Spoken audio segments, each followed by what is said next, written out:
Lloyd répondit doucement, oh, désolé, mais de nombreuses vies dépendent de moi. Lloyd se baissa, remit son sac sur son dos, prit une torche, et à ce moment-là, une voix s'écria, ne bouge pas, sinon je tire. Lloyd répondit calmement, s'il le souhaite, qu'il tire. Cependant, en entendant Lloyd dire cela, le capitaine des fées fronça les sourcils, ne comprenant pas. Lloyd se tourna, tenant un pot de fleurs avec un sourire détestable, et dit d'une voix triomphante, je vais le rôtir jusqu'à ce qu'il devienne doré. L'arbre dans le pot est une pomme de terre. Lloyd l'avait trouvé sur le chemin. Certaines fées, en voyant Lloyd vouloir cuire la pomme de terre, crièrent paniquées, arrête. Lloyd sourit simplement de façon dégoûtante, alluma le feu sous la pomme de terre et dit, c'est bien ça. Ne déteste-t-elle pas voir cet arbre souffrir? Reculez maintenant. Les fées commencèrent à jurer bruyamment, est-ce que Lloyd est encore humain?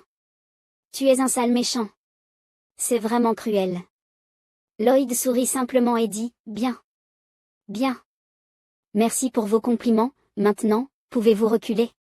Le capitaine des fées cria de colère, Lloyd est un type sournois, on dirait qu'il n'est pas du tout populaire auprès des filles. Lloyd, en entendant cela, pensa en lui-même, oh, quelle souffrance, ne mentionnez pas encore ma tête, vous pensez que je suis laid, n'est-ce pas? Bon sang, croyez-vous que je vais la cuire?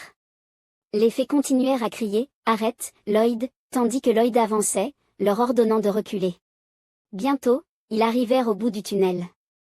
Le capitaine des fées tendit la main et dit, attendez, ils sont arrivés au fond de la grotte, pourquoi ne pas discuter? Lloyd se tenait là, tenant une torche, son visage sombre, je n'ai aucune envie de parler avec quelqu'un qui insulte mon apparence. Soudain, Lloyd ouvrit la bouche, l'arbre de pomme de terre eut un mauvais pressentiment, commença à transpirer et le regarda furtivement. Lloyd mordit la feuille au sommet de l'arbre de pomme de terre, qui se mit à crier furieusement, mon Dieu!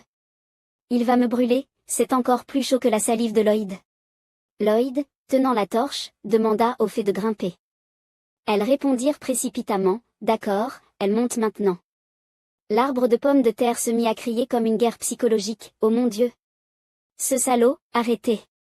Après un moment, les deux groupes sortirent du tunnel.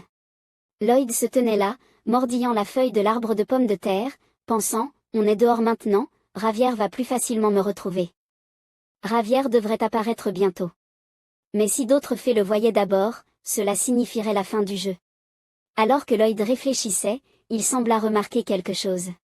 Une fée se sentit étrange, se tenant le ventre et la bouche. Le capitaine demanda, qu'est-ce qu'elle a? Elle répondit, Maître Mira, je suis très inquiète, je me sens soudainement mal. Une autre se sentit étourdie et dit, j'ai vu quelque chose de terrifiant, ma condition d'anémie. Le capitaine, entendant cela, cria, vous deux, pouvez-vous être silencieuses? Vous ne pouvez pas vous montrer faible devant ce salaud. À peine avait-elle fini de parler que son ventre émit un bruit, gurgle, car elle avait faim. Les trois personnes se serrèrent les unes contre les autres en pleurant, disant, oh, mon ventre, tiens bon. As-tu faim? Lloyd regarda la scène, fronçant les sourcils, pensant, que se passe-t-il? Ces fées ne sont-elles pas censées être extrêmement fortes et pleines de puissance? Attendez, il n'a jamais entendu d'oiseaux chanter dans cette forêt. Il n'y a ni lapin ni élan ici? Il ne se souvient pas en avoir vu, même un seul. Oui, le monstre domino, tous les animaux ont migré vers le bout des montagnes. C'est pourquoi le centre de la forêt éternelle semble si désert. Parce que les fées ne blessent pas les plantes, cela signifie que les fées sont entièrement des animaux carnivores. Ils ont probablement faim depuis plusieurs mois. Passons à Ravière, qui lutte avec l'équipe des fées. Les archers à long arc commencent également à s'épuiser après 2 flèches. Ravière observe et réfléchit, c'est étrange, avec la puissance et les capacités des fées, ils ne devraient pas être fatigués par ces choses-là. Si c'est le cas, alors on pourrait percer leur ligne de défense. Ravière commence à se pencher pour se préparer à courir. Puis la magie cardiaque explose. Ensuite, il court aussi vite qu'un éclair. Les archers à long arc commencent également à tirer. Ils visent Ravière. À ce moment-là, Ravière est extrêmement préoccupé par Lloyd, donc il n'a pas beaucoup de temps pour se soucier des autres choses. Il traverse la pluie de flèches qui lui est destinée, et en un instant, Ravière a franchi ce chemin. Une fée lève la main et crie, leur ligne de défense a été percée. Tout le monde se précipite. Mais les autres sont déjà tombés, haletant et dirigeant, je ne tiens plus, je ne peux pas continuer, j'ai trop faim. En voyant cela, elle crie, « Ne vous souciez plus de ça. » Soudain, une personne court rapidement, c'est Melissa, l'archère. Elle court rapidement, tenant fermement son arc. Elle tend son arc et tire de nouveau devant elle. Ravière s'enfuit, heureusement il esquive la flèche.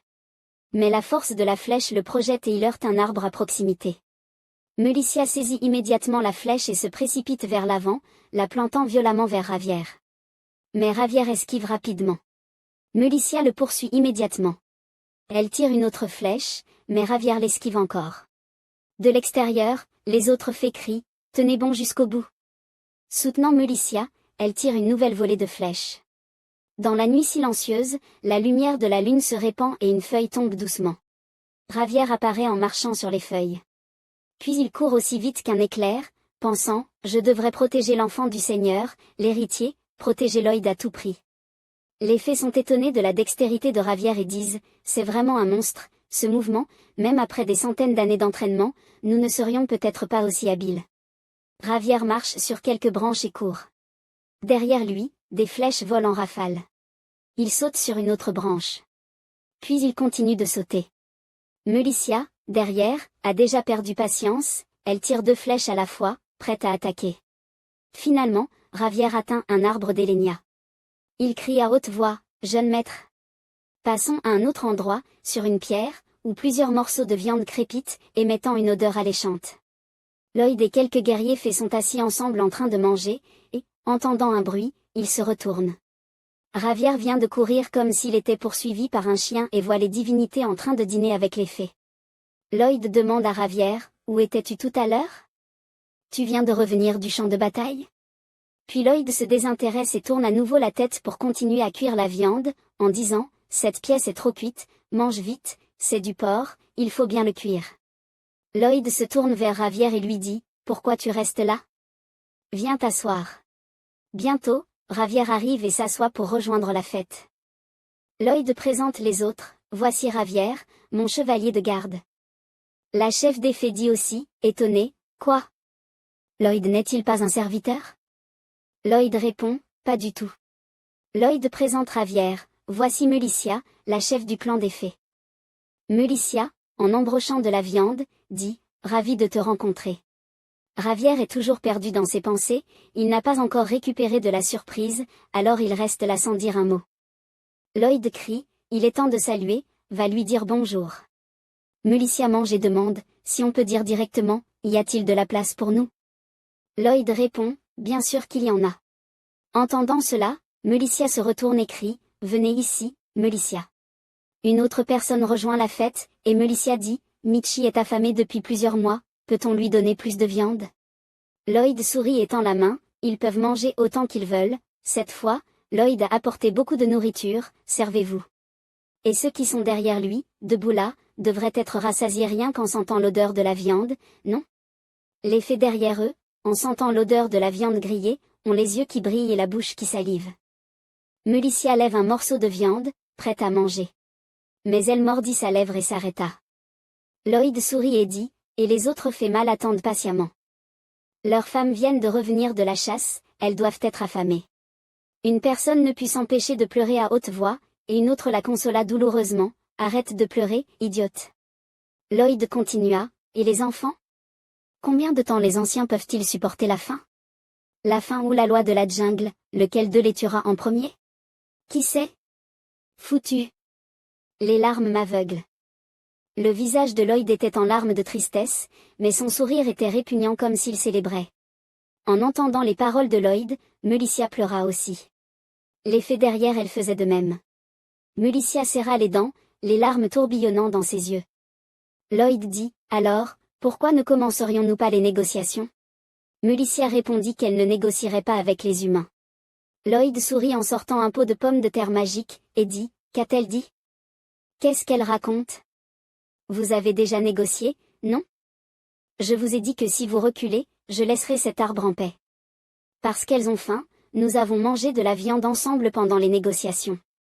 Ce n'est pas de la négociation, alors qu'est-ce que c'est? » En entendant cela, Melissa serra les dents de rage, mais ne savait pas quoi répondre. Lloyd sourit et continua. « Tout d'abord, voici ce que je peux offrir, la survie de votre espèce. Des quantités illimitées de porc et de charbon de bois seront également fournies. En disant cela, Lloyd sourit, pensant, si elles savaient de quoi le charbon de bois est fait? Peut-être qu'elles n'aimeront pas? Parce que c'est fait en bois. Mais ne disons pas trop. Melissa regarda Lloyd, un peu sceptique, je me demande si ce type a un complot. Lloyd sourit et tendit la main, en ajoutant, je parie qu'il sèche toujours la viande avant de la manger? Maintenant, il est temps de la cuire et de bien manger.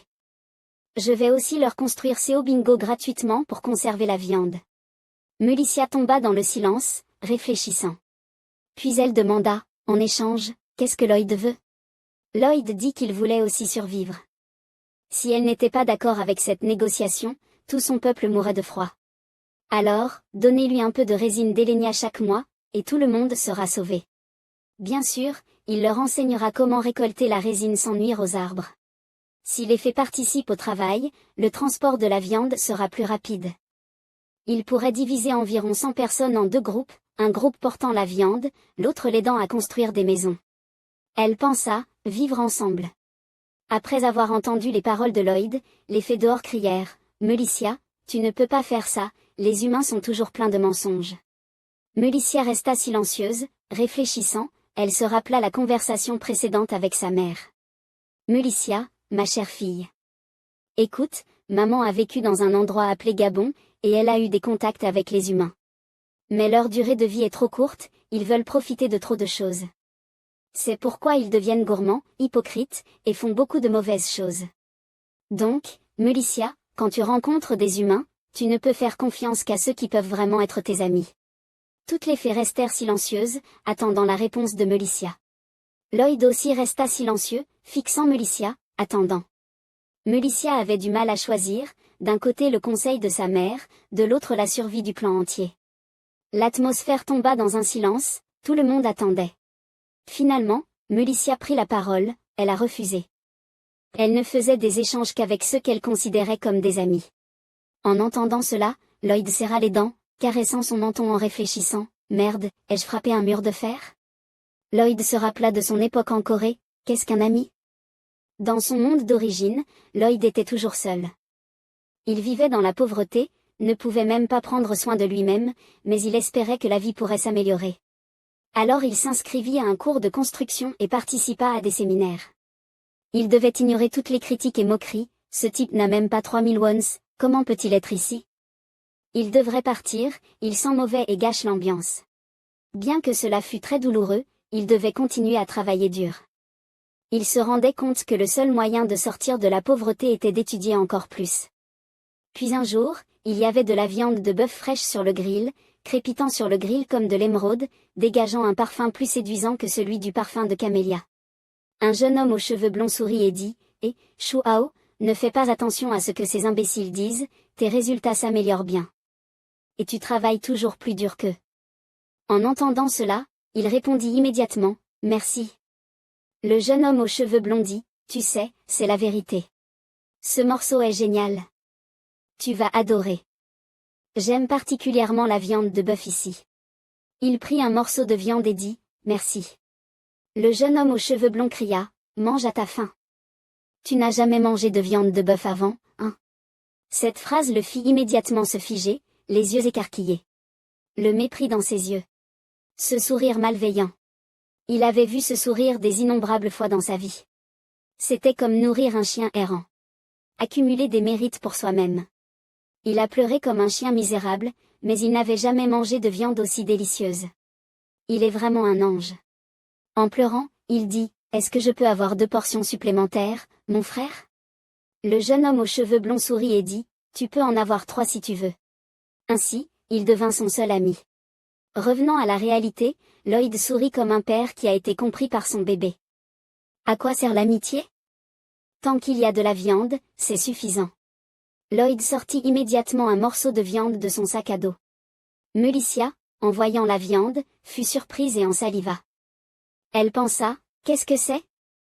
Est-ce que cette lueur, c'était de la viande? Lloyd démontra immédiatement ses talents de chef 3 étoiles Michelin, plaçant la viande sur une pierre chaude pour la cuire. Quelques guerriers elfiques prirent une bouchée. Les larmes montèrent, oh, je n'ai jamais mangé quelque chose d'aussi délicieux de ma vie. une bouchée et l'âme s'envole.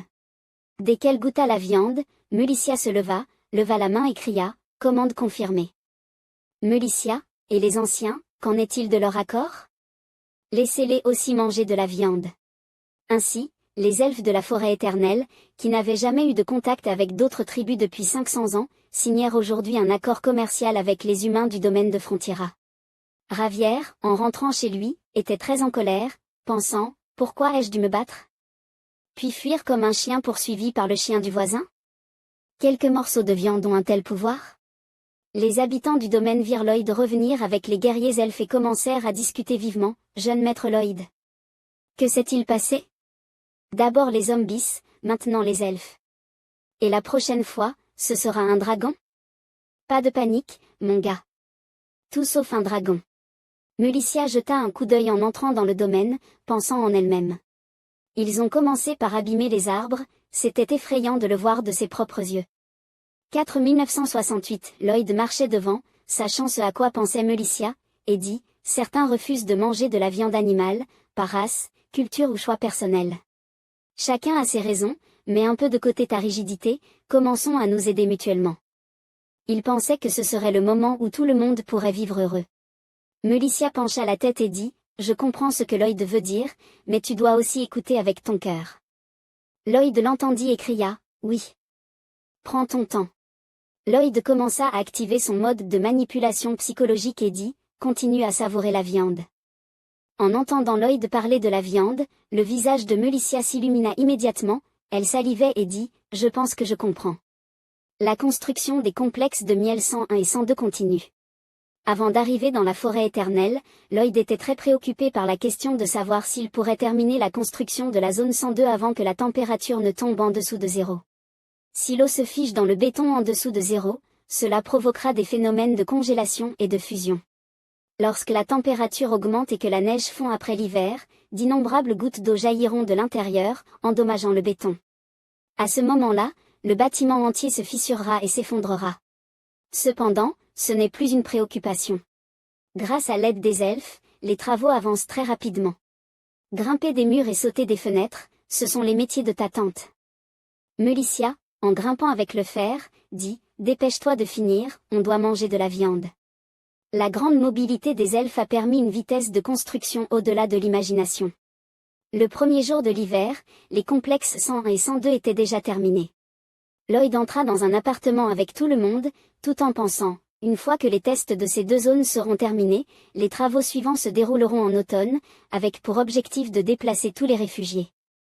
L'élément clé de cette expérience est le mélange de résine Elenia et de peinture à base d'huile de soja dans un rapport de 1%. Afin d'obtenir un effet d'isolation thermique parfait.